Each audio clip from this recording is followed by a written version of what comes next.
Esselamu Aleyküm değerli izleyenler. Karikatür Atölyesi'nin yeni bir bölümü ile karşınızdayız.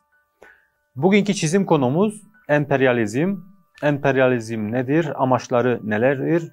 Nereden nemalanıyor? İnşallah bunu bir resimde anlatmaya çalışacağız. Yine sizler de ekranlar başında bizlere eşlik edebilir ve çizdiklerinizi yine WhatsApp hattımızdan bizlere gönderebilirsiniz. Hazırsanız başlıyoruz. Şöyle yine kağıdımızın sağ ve solunu eşit bir şekilde kullanacağız. Şöyle bir referans çizgisini çekelim yukarıdan aşağıya doğru. Şöyle sağ ve solu iki eşit parçaya bölelim. Yine ortadan orta çizgimizi şöyle çekiyoruz.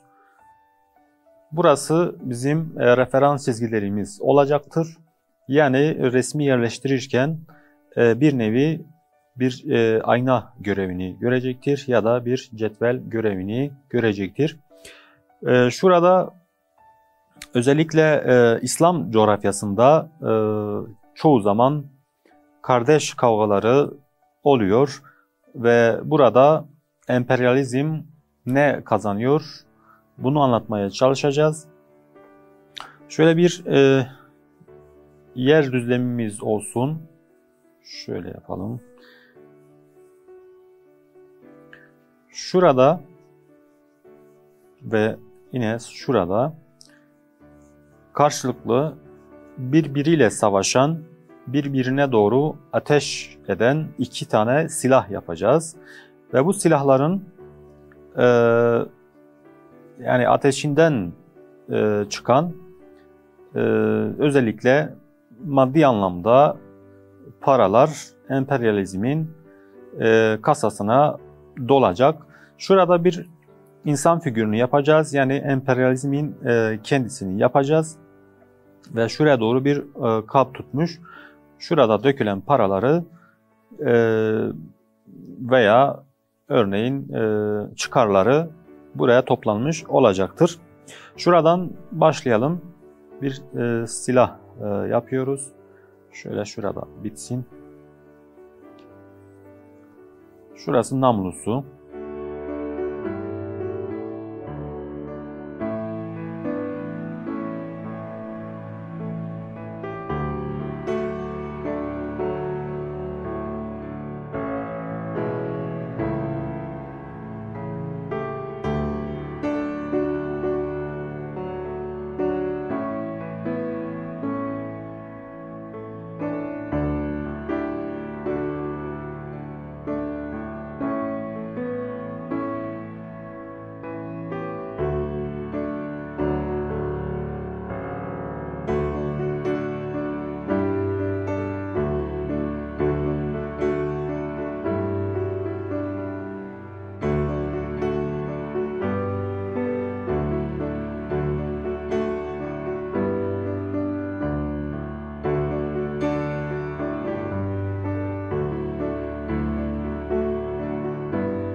Şöyle bir silah yaptık. Aynısını yine sol tarafta yapacağız ve bunlar birbirine doğru karşılıklı ateş etmiş olacaklar. Şöyle şu hizada bir çizgi çekiyorum ve burası sol tarafın bir yansıması, simetrisi şeklinde olması gerekiyor.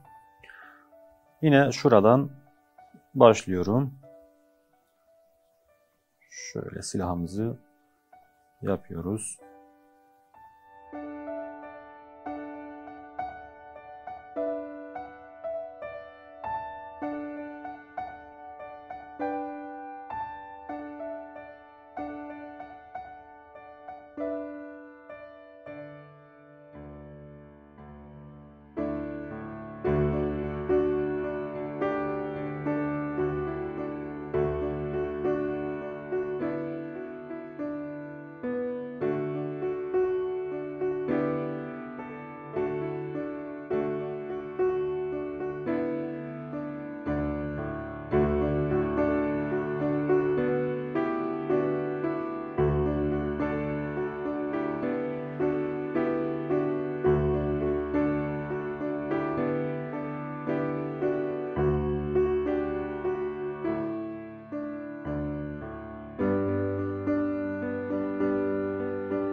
Tabii bu silahlardan birer ateş çıkması gerekiyor.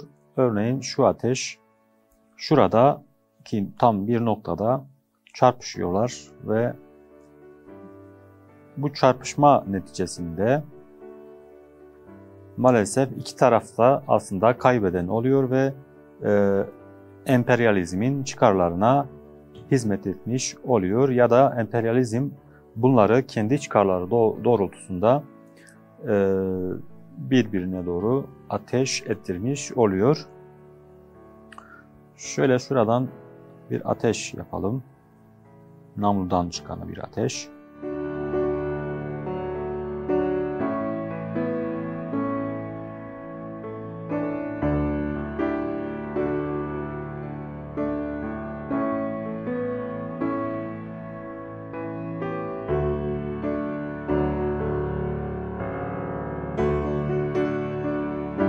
Böyle bir kabın içine doluyor. Ne doluyor? Dediğimiz gibi emperyalizmin çıkarları doluyor.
Şurası bir yer düzlemi olsun.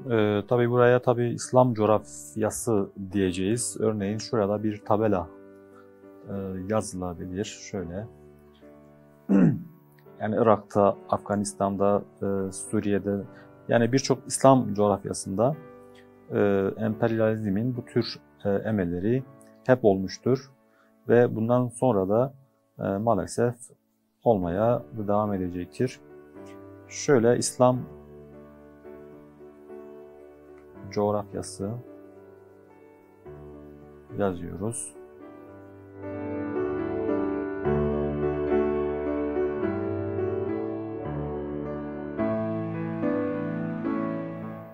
Kurşun kalemle yaptıklarımız yani yapacağımız bitti. Artık daha siyah bir kalem ile üzerinden geçebiliriz. Şöyle başlayalım. Mürekkep kalem ile resmimize. Yine ilk başladığım yerden başlıyorum. Örneğin sağ taraftaki silahtan başlayalım. Şöyle yaparken kalınlık, incelik, ışık ve gölgeye de dikkat etmek gerekiyor. Şöyle başlıyoruz.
Şöyle namludan çıkan ateş ve bu ateş sonucunda, yani ateşin tam birleştiği, karşı ateşlerin tam kesişme noktasında şurada bazı çıkarlar dökülüyor. Maddi açıdan örneğin bir para dökülüyor ve bu emperyalizmin kasasına giriyor. Onu da şu şekilde ifade ediyoruz. Şöyle.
Bugünkü çizimimizin sonuna geldik. Bugün emperyalizm konusunu ele aldık. Yeni bir bölümde yeni bir konu ile karşınızda olmak ümidiyle Allah'a emanet olun.